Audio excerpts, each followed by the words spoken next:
Welcome to Important Monuments of Cyrene.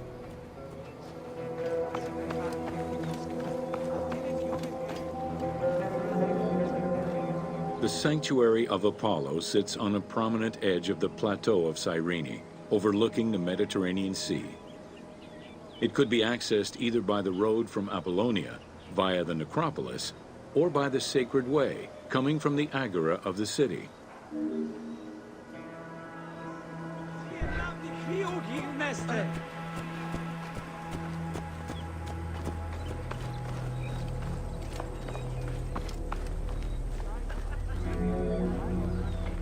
The abundance of temples and statues throughout the city reflect the various Greco-Roman and Egyptian cult influences over the centuries. Temples dedicated to Apollo, Cyrene, and Zeus stood alongside those of Ptolemaic gods, such as Serapis and Isis. Numerous fountains were decorated to represent other gods, including the city's namesake, Cyrene.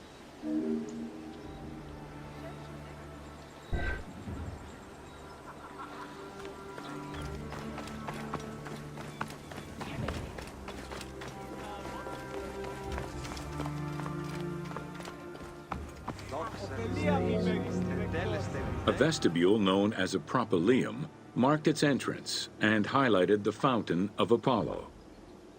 God of the sun and of protection, Apollo was an important deity to both Greeks and Romans. The sanctuary built in his honor was considered to be sacred.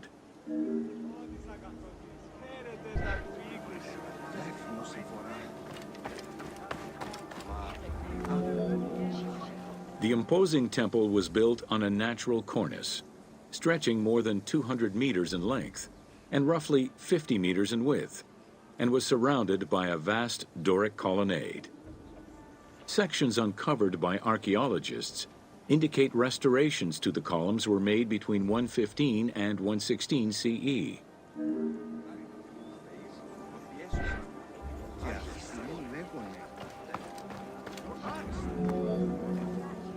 The altar was located in front of the temple. Both are estimated to be the same age, though restored at different times.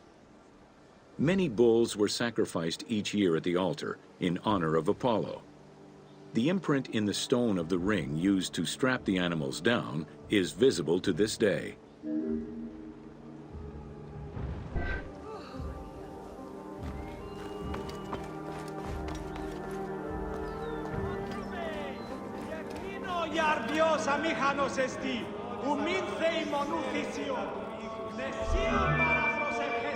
Carved during the Roman era, the Apollo Cytharide was discovered near the temple. It is considered an important archaeological find. The statue of Apollo was in pieces when it was uncovered. Remarkably, most fragments were found, and the restored statue is currently at the British Museum. The team extrapolated the statue's final look based on the current partial reconstruction and placed it inside the temple to reflect the patron deity of the area.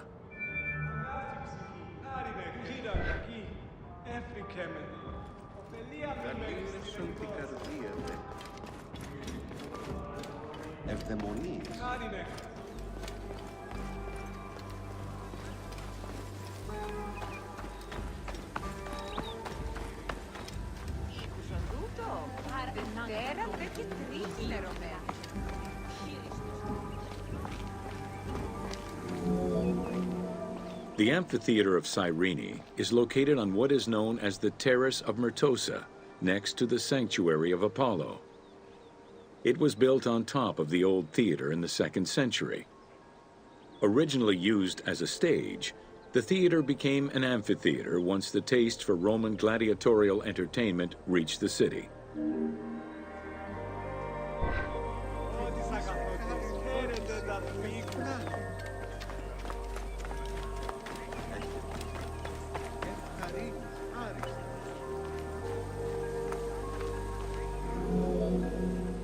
Entrances were placed at both ends of the amphitheater.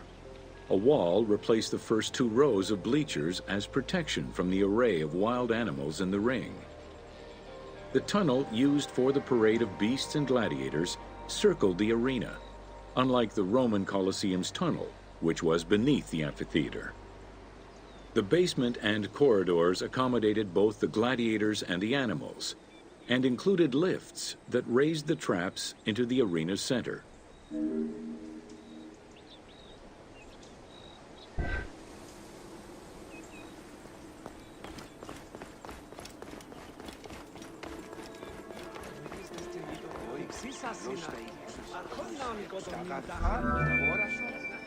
Since the original theater was close to the cliffside, the expansion didn't allow for a perfect circle. Instead, junctions of the semicircle formed the arena into an oval shape. This elliptical formation still ensured an excellent view from all angles.